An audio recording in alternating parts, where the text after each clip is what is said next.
김건희 씨가 박성재 전 법무부 장관의 내란 혐의 재판에 증인으로 출석했습니다. 김 씨는 마스크를 쓰고 법정에 나왔습니다. 재판장인 이진관 부장판사는 전염병 같은 사유가 없으면 마스크를 쓸 수 없다고 직격했습니다. 김 씨는 감기가 심하다면서도 마스크를 벗었습니다. 증인신문에서 김 씨는 윤석열 전 대통령이 대구고검 근무 당시 대구에 함께 거주했냐는 질문에 증언을 거부했습니다. 이에 이진관 재판장은 답변에 문제되지 않는다면서 그 이유를 묻기도 했습니다. 김 씨는 직업이 있어 같이 살지 않았다고 설명했습니다. 재판부는 김 씨에게 윤 전 대통령이 계엄을 말한 적 있냐고 물었고 김 씨는 전혀 없다고 말했습니다. 김 씨는 수사 무마 의혹 관련해 대부분의 질문에 증언을 거부했습니다.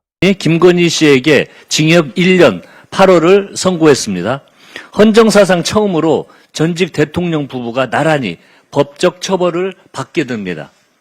판결을 통해 그라프 목걸이라는 추악한 거래의 실체가 드러났고 대통령 배우자라는 지위가 특정 종교 집단의 민원을 해결해주는 흥정 도구로 전락했음이 법적으로 확인됐습니다.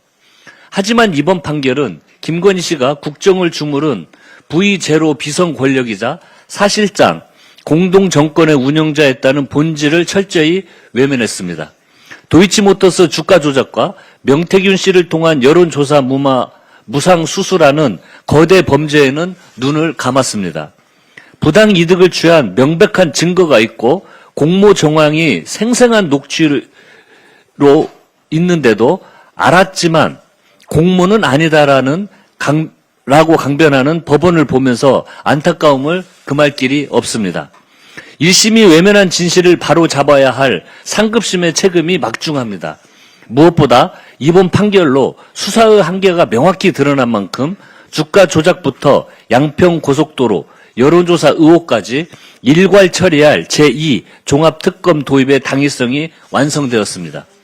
특검을 통해 법 앞에 그 누구도 예외가 될 수 없음을 끝까지 증명하도록 하겠습니다. 원내대표 소환길입니다. 대통령은 주가 조작 폐가 망신을 경고하는데 사법부는 주가 조작 승승장구를 부추깁니다. 사상 첫 코스피 5,100을 돌파한 역사적인 날, 법원은 주가 조작 피고인 김건희에게 무죄를 선고했습니다.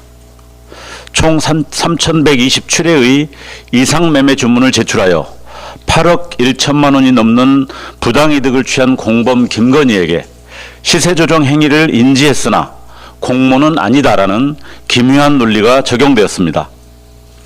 일반적 수준보다 상당히 높은 수익금 약정, 주식을 매수할 불분명한 동기, 증권사 직원과의 통화 녹음을 염려했던 정황, 그리고 수사기관의 진술에 일관성이 없었음을 재판부는 지적했습니다.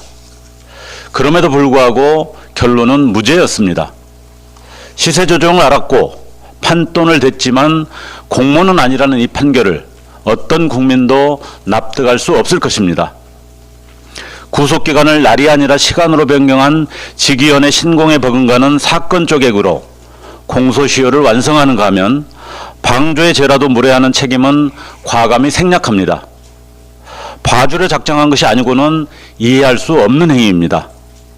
사상 최고점을 돌파한 코스피가 금자탑이 될 것인지 아니면 모래성이 될 것인지는 시장에 대한 신뢰가 결정합니다. 시장의 룰을 어기고 막대한 이익을 챙긴 자가 법기술을 총동원해 빠져나가는데 어떤 투자자가 시장의 정의를 신뢰하겠습니까? 이번 판결은 윤석열의 코리아 디스카운트를 다시 불러내는 자해 행위입니다. 재판부는 양형사유에서 영부인의 청렴성과 연결성을 강조하며 국민의 반문교사가 되어서는 안 된다고 말했습니다. 그러나 가장 엄중히 다스려야 할 시장 파괴 범죄에 대해서는 정작 눈을 감았습니다. 1,500만 투자자의 상식과 정의 앞에 당당하지 못한 판결은 역사의 심판을 피할 수 없습니다. 주가 조작 혐의와 함께 무죄로 판결한 여론조사 혐의, 그리고 일부만 인정된 알선수재 혐의를 포함해 특검의 즉시 항소를 강력히 촉구합니다. 1심 재판부가 외면한 진실, 그리고 법기술자의 궤변에 묻힌 정의를 국민과 함께 끝까지 바로잡겠습니다. 예, 서항준 원대님.